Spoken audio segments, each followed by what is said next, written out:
We'll continue the conversation. Moving on. Oh man, yeah, the audience already knows that tap is coming up. You got your fans are excited. Fitzy, how are you doing, sir? I'm good. Pleasure to be here, Kyle. Can you hear us now? Yeah, I can hear you. Can you hear me? Yes, beautiful. Much better. Yeah, sorry about that. I'm not quite sure what's happening here, so I'm going to move this out of the way because that's clearly not working. So let me start again. No, I was just saying, good to be here, guys. Really enjoying listening to the conversation, watching the conversation, and just I forget the guy's name just now talking about layer zero. It's just an interesting way to frame it because it is clearly what's great about ICP, right? Is that anybody can take something and build with that to utilize that for their own protocols and builds. So pleasure to be here anyway. Yeah, it's great to have you. And I mean, just kind of keeping with that theme, Tap and Track has built probably one of the most novel use cases I've seen for ICP technology. We had the chance to talk with Benny back a couple of months ago when you guys had the big announcement in July or August. And so walk us through, just kind of catch us up. Like, I'm not sure everyone in the ICP ecosystem, or even I'm not sure how many people know about what Tap and Track has accomplished and kind of what your vision is for the next few months and years. Before you jump into that, I did want to say congratulations on the TGE. It's been a phenomenal success as well. So awesome to see there. So give us the background. What is Tap Track and what are you guys trying to accomplish? Yeah, so I mean, I've started with a few, basically a list, and then I can dig into anything more because there's quite a lot been happening in the last sort of 18 months and certainly in the last 6 months especially. So appreciate the comment on TGE. We're fairly happy with that, but we're not here for a month or a week. We're here for for the next 10 years. So in terms of Tap, for anybody that isn't aware of Tap protocol, we are the most programmable L1 meta protocol. So the first to achieve Bitcoin native smart contracts directly on L1, the first to enable automated market makers, liquidity pools, and token swaps with native Bitcoin on L1, the first to have a bridge from Bitcoin directly to Ethereum using Tap Tech. And that's a relatively new thing. The swaps, the AMMs, and the bridge were recently launched about in the last sort of 10 to 14 days, if not more recently. I'm losing track of time. We also were the first Bitcoin token to launch on CoinList. For anybody not aware of CoinList, they launch usually fairly big projects that you might have heard of: Solana, Immutable X, Filecoin, etc. We have Tap enabled on or tradable on Bitcoin and Ethereum, so Uniswap, KuCoin on the Ethereum side, and things like MEXC and Gate over on Bitcoin. We're actually the first to achieve account abstraction, so advanced account abstraction. For anybody that's not aware of what that is, and I certainly wasn't until recent months, essentially abstracting away the complexity for the user. So anybody who knows Bitcoin knows that, or any blockchain, that for the user, if we think about gaming, having to, microtransactions that you want to be on chain, if you have to stop and sign a transaction every single time, that's a bit of a nightmare, and it's a killer for the UX and for users. So, doing that on Bitcoin before, and I believe I'm right in saying this, Ethereum's account abstraction is still in peer review to be going L1 2025. Don't have a date, but that's kind of how advanced Tap already is. And then the other main thing I mention in this list to people is Tap is not just about the tech, which is a weird thing to say, but what I'm trying to emphasize is that in terms of our proactive stance on regulation, we're already in the EU MiCA compliant. So, meeting regulatory standards in the EU for transparency, disclosure, governance, and of course, consumer protection. So that's kind of a list of first, and it's not that first at everything, but I think it gives a good grounding for, what Tap is and how we're innovating on L1. Awesome. Yeah, I loved just the getting the swap mechanism, and I'd love to go into like Taparoo as well. But getting the swap mechanism into Bitcoin mainnet completely reduces the trust assumptions that are required for Bitcoin swaps. Walk us through like what was Taparoo and like walk us through that product that launched. Yeah, so Taparoo is they've launched multiple products. So we worked with them and built out a lot of the tech that underscores these products, right? The consumer product that you see. So the first point I mentioned is a bridge. And so the tap to Ethereum L1 bridge enables all tap assets to move back and forth between L1 to L1. And then I don't have an exact date, but I'm being told by the engineering team, within the next few weeks, all Ethereum tokens can come back the other way. And it was interesting that you were discussing stablecoins, because of course, that also means that USDT is coming to Bitcoin on tap.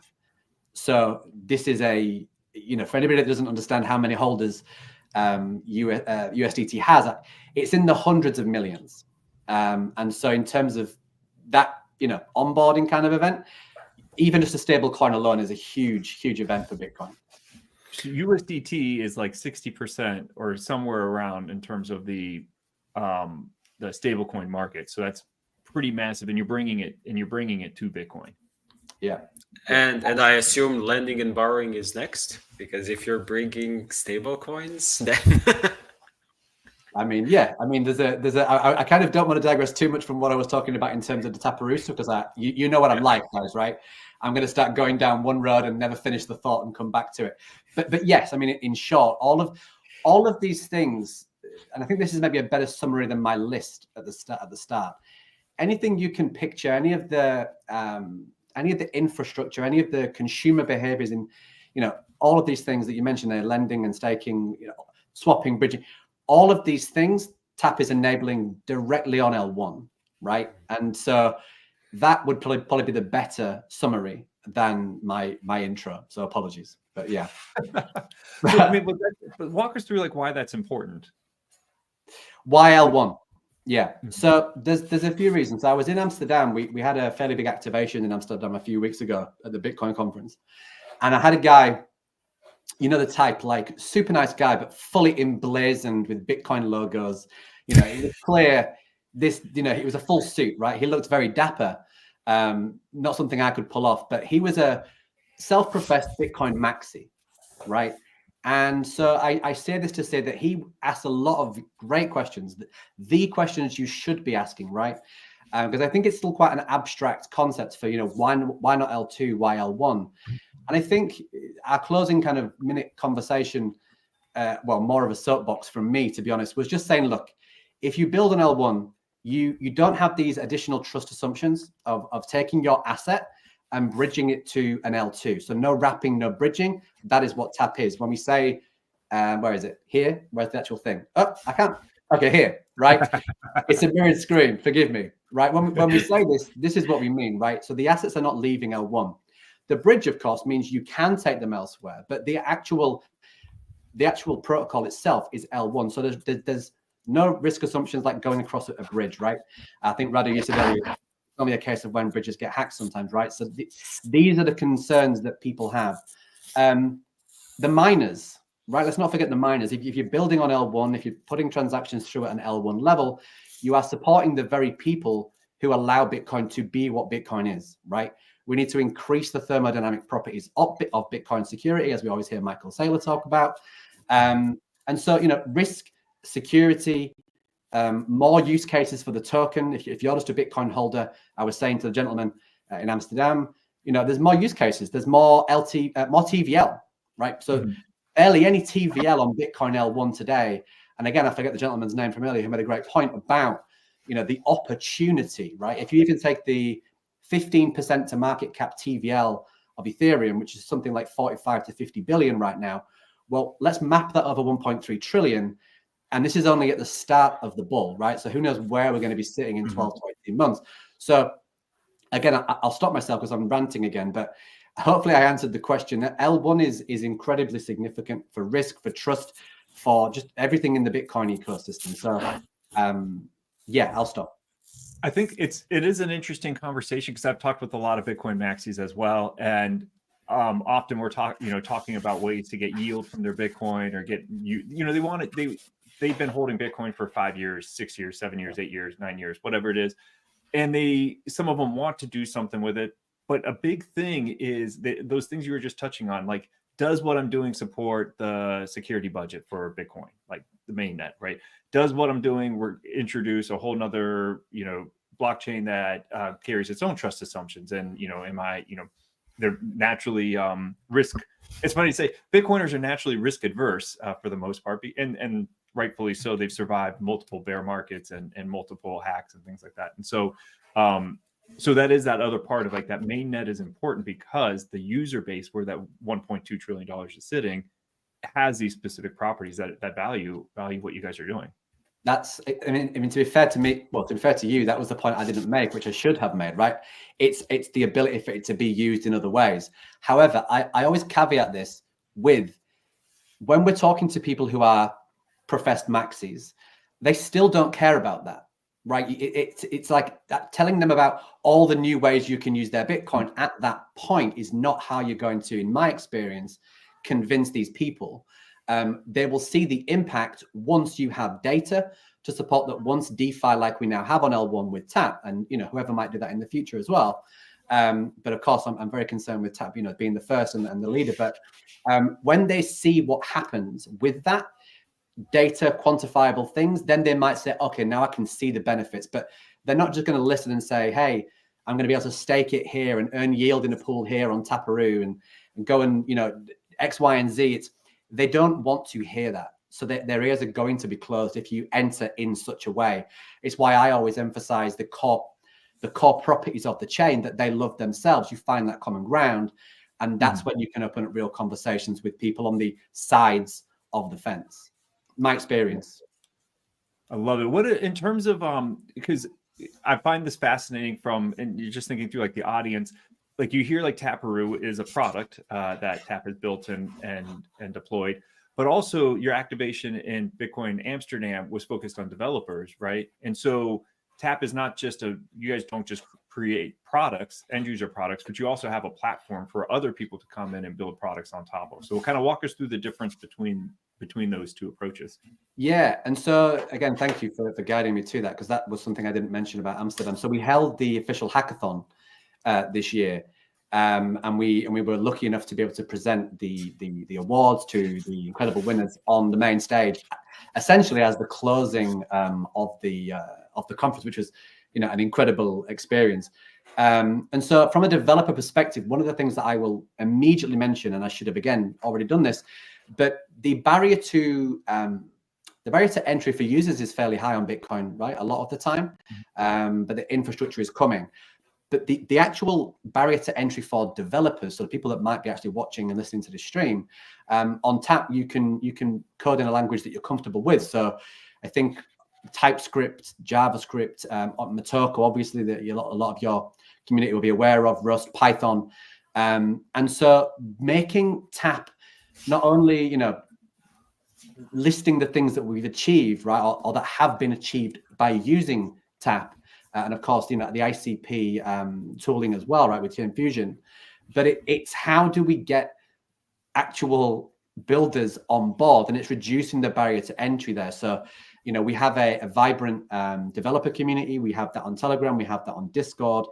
And it's as we all know, right, without having that, you don't really get very far, because Tap is a protocol. Tap is for want of another word, Bitcoin software development company, right?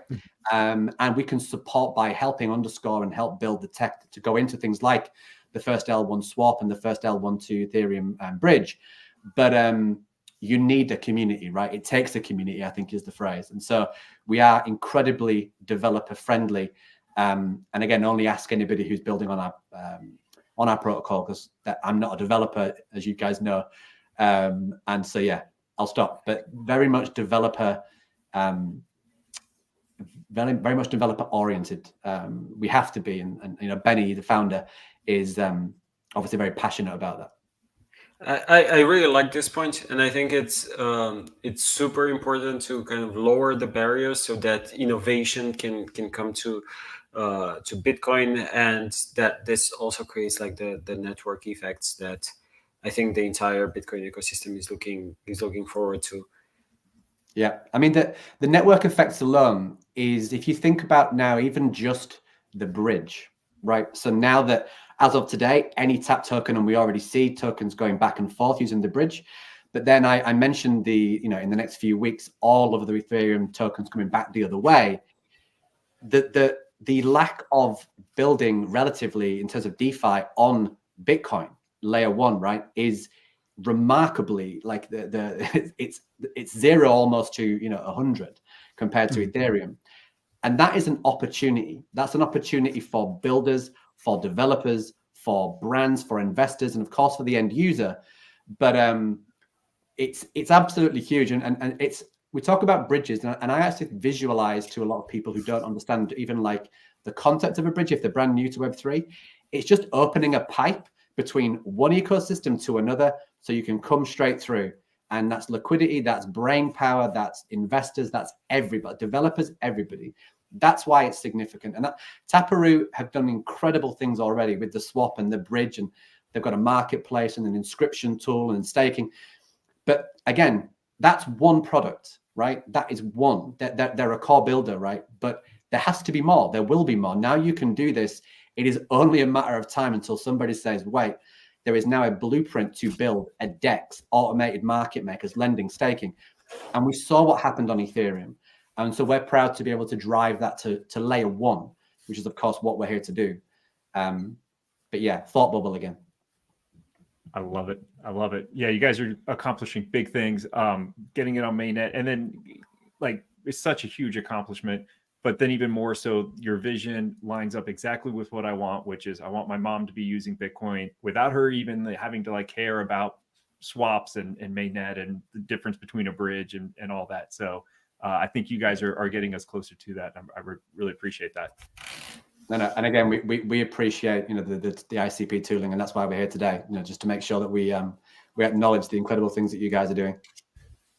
Well, thanks. I appreciate it. That's all the engineers behind the scene at R&D, or Radu and I get to just come out and preach how much we love the tech that people are building. So same. I'm in the same boat. It's not me, it's them. Yeah. Fitzy, give us the where can people follow Tap? Where can they use Taproot? Get some activations out of this. Yeah, so the Tap website is tap-protocol.com. Our Twitter is tap_protocol. And I am just going to quickly, before I say something that I shouldn't, I'm still getting used to the new website for Taproot, so I don't want to give a wrong address because there's a few.